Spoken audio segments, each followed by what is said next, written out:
স্মরণীয় অবদান। স্বামী বিবেকানন্দ বলেছেন, মেয়েদের পূজা করিয়াই সব জাতি বড় হইয়াছে। যে দেশে যে জাতিতে মেয়েদের পূজা নাই, সে দেশ সে জাতি কখনো বড় হইতে পারে নাই, কস্মিনকালে পারিবেও না। তোমাদের জাতির যে এত অধঃপতন ঘটিয়াছে, তাহার প্রধান কারণ এই সব শক্তিমূর্তির অবমাননা করা। নারী শক্তির অবমাননার অধ্যায় বহু আগেই শুরু হয়েছিল, এখনো চলছে। তবে তার সঙ্গে চলছে তার উত্তরণের একটি সুদীর্ঘ পর্ব। প্রাচীনকালে কোনো ধর্মের অনুষ্ঠান পত্নী ব্যতীত হতো না, তাই পত্নীকে বলা হয় সহধর্মিণী।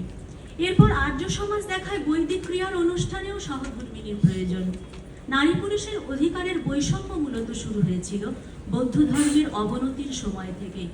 ঊনবিংশ শতাব্দীতে ভোটাধিকারের দাবিকে কেন্দ্র করে নারীবাদী আন্দোলনের সূচনা হয়েছিল মূলত গ্রেট ব্রিটেন এবং মার্কিন যুক্তরাষ্ট্রের মহিলাদের পৌর ও রাজনৈতিক অধিকার আদায়কে কেন্দ্র করে।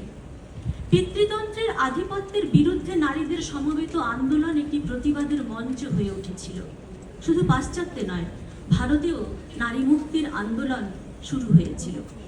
ধর্মীয় প্রভাব, কুসংস্কার, সতীদাহ প্রথা, বাল্যবিবাহ, বহুবিবাহ প্রভৃতিতে নারীদের অমর্যাদা হয়। তখন শ্রেণীগত বৈষম্য এবং জাতিগত বৈষম্য প্রচুর ছিল। ব্রিটিশ শাসন শোষণে ভারতীয় নারীদের অবস্থা আরো শোচনীয় হয়ে পড়ে। নবজাগরণের আলো প্রবেশ করে, যুক্তিবাদিতা, ব্যক্তি স্বাধীনতা, নারী শিক্ষা, সামাজিক অধিকার এগুলি মানুষের জীবনকে আলোড়িত করে তোলে। এই সময় রামমোহন রায়, ঈশ্বরচন্দ্র বিদ্যাসাগর এরা এগিয়ে আসেন, নারী শিক্ষা এবং সামাজিক অধিকারের দিকে দৃষ্টি দেন।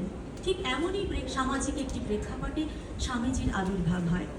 নারী মুক্তির এই আন্দোলনের পথ ছিল সুদীর্ঘ। 1875-এ দয়ানন্দ সরস্বতীর আর্য সমাজ প্রতিষ্ঠা, 1885-তে জাতীয় কংগ্রেসের অধিবেশনে নারীদের অংশগ্রহণ, 1905-এ বঙ্গভঙ্গতে অংশগ্রহণ, 1929-এ ভোটাধিকার অধিকার পাওয়া এবং তারপর 1955-56-তে হিন্দু কোড বিল তৈরি হয়। 75 সালটি নারী বর্ষ হিসেবে ঘোষিত হয় এবং 1975 থেকে